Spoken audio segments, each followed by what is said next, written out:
Hello everyone and welcome to the Unseen Rugby Show. This week we'll be covering the first test of England v South Africa, and in particular we're going to ask, why is Eddie so stubborn?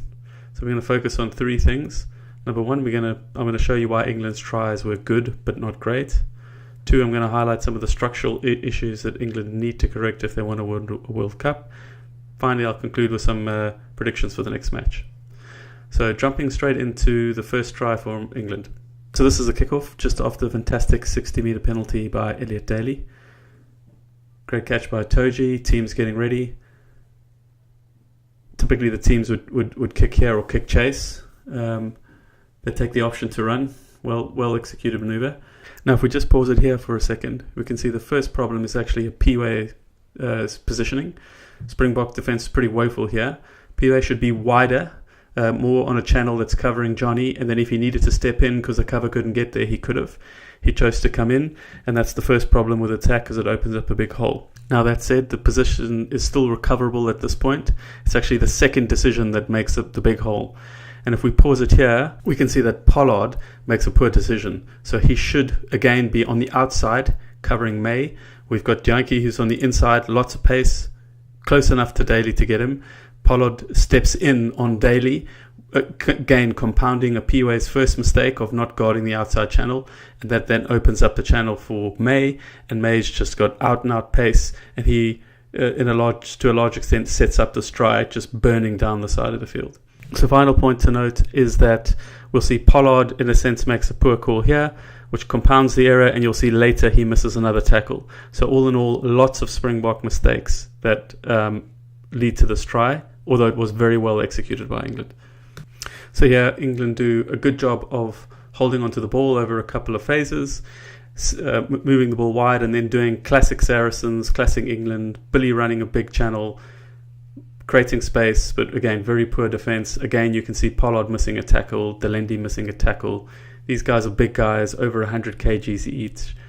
Brown is a strong runner, but really they should be stopping him. But again, well executed. If we look at it, we've got Billy attracting two defenders. Jean-Luc is really, again, poor defensive cover. He should have been going for Billy, not requiring the hooker to step in. They create the outside gap, but this is very poor. Pollard and Delendi should, they're better defenders than that. Again, well executed, but England not scoring their try against, definitely not the All Blacks, definitely not Wales, definitely not Ireland, any team with a well-organised defence. And speaking of well-organised defences, we'll move on to the England's second try here. This one actually a better try, I think. Again, Springbok defence totally disorganised. Great line by Johnny May. Gas by Daly. Fantastic execution. I really like the line by May, so that's two tries I think he's been instrumental in. But when you look at it from the other angle, again, you see the Springbok defence is woeful. Right? There's literally no defensive line whatsoever. Nobody really knows who to tackle and what channels to run. And in large part, that was due to England's forward dominance leading up to this passage of play. So if we move now on to the third try, and I think this try is enough to bring tears to the eyes of any Springbok supporter because it's exactly the same as the first try. You can see a P-way at the top of your picture there. Really should be covering the 14 channel. He's not. Goes wide out to May, and then it's just like a schoolboy run. 1-2 into the corner, like a game of touch. Really, that's probably the poorest defensive line because it was completely static position, it was completely set, and it was the second time that it happened. That is to say, a P-way was not covering the May channel, even though they'd opened up a 40-metre gap not more than 10 minutes before that. So that's something the Springboks are going to really need to sort out ahead of the next test. So if we move on to the fourth try, so this try I just want to point out a couple of things and why I rate Farrell in particular so highly. I think he makes any world team currently. So we have the line out, forwards do a great job driving. If you see Farrell, he comes in there. He actually does the first clear out to keep the momentum.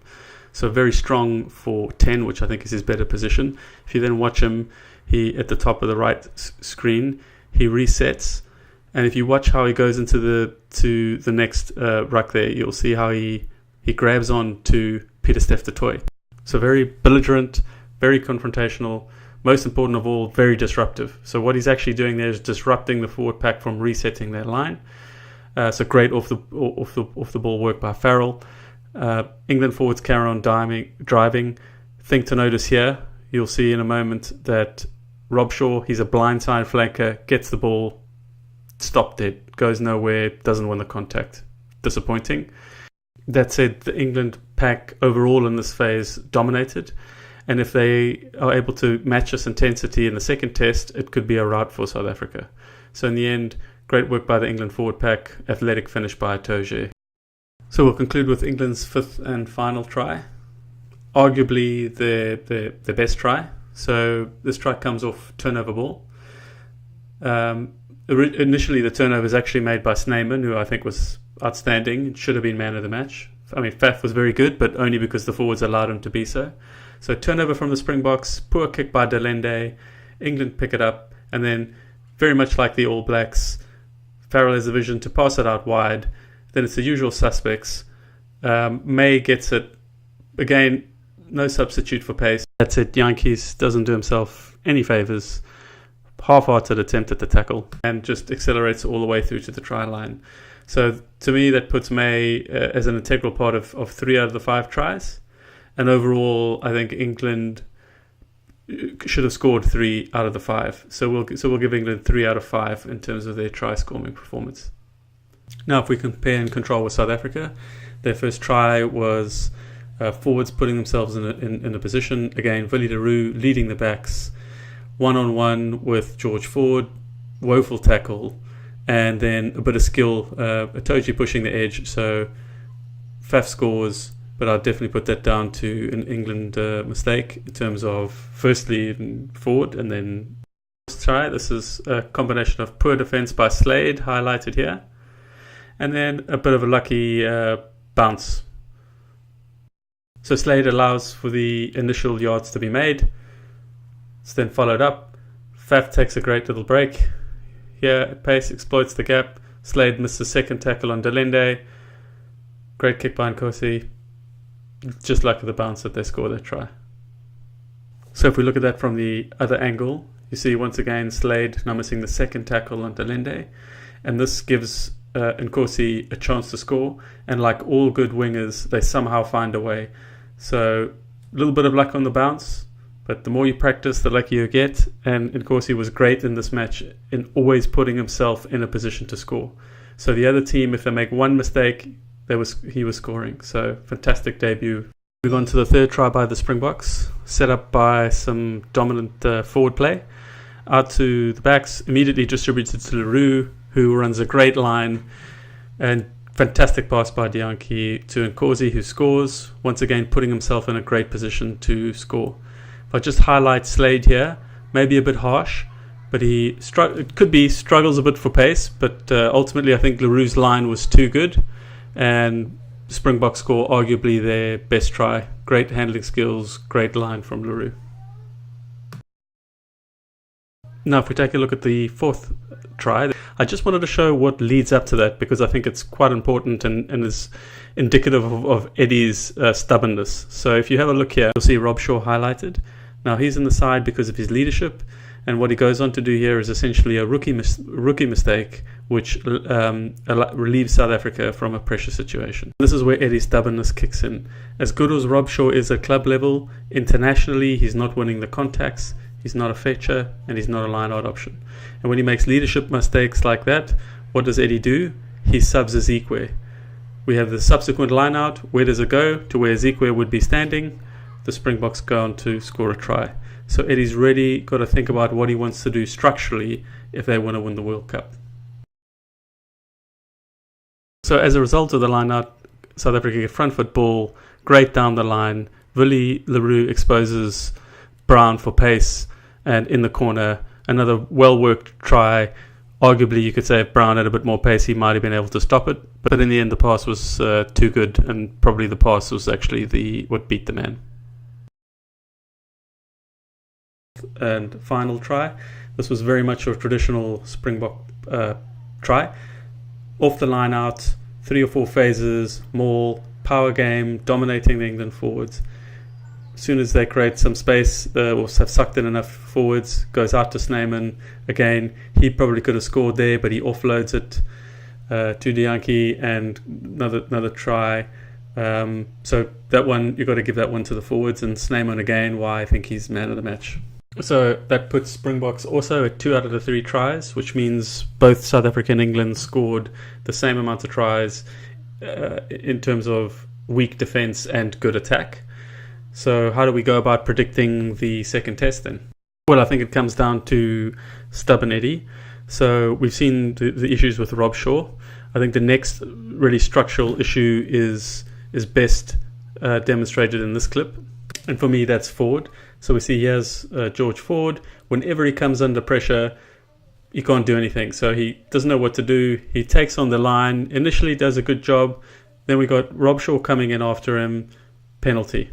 So you got to me, Ford and Rob Shaw are real structural problems for England, that if they don't resolve, they're just not going to win test matches. So if we follow on and look at this next clip, we see again blindside, stopped by a scrum half who's about 80 kgs or so, and then we've got Slade, another defensive error from Slade, a number of which he made in the match. But number one structural issue is Ford, and let me show you why. It comes down to his defense. So, at least 5 meters made of the gain line, running straight at his channel, puts the flanker under a huge amount of stress. Second one, Dalendi, maybe about a 10-meter gain. It's just too much go-forward ball for any team. And Corsi, again, making huge yards. It puts the team under so much pressure. Defensive miss here. Brown covers, but easily could have been a try there.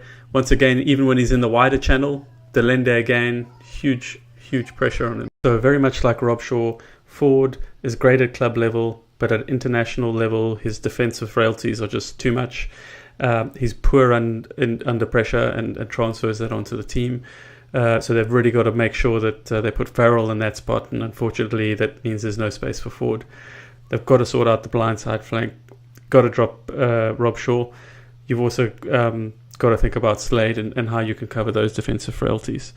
So when you consider that England are going to have issues at blindside, you've got Binny Vanapola operating at kind of one hamstring level.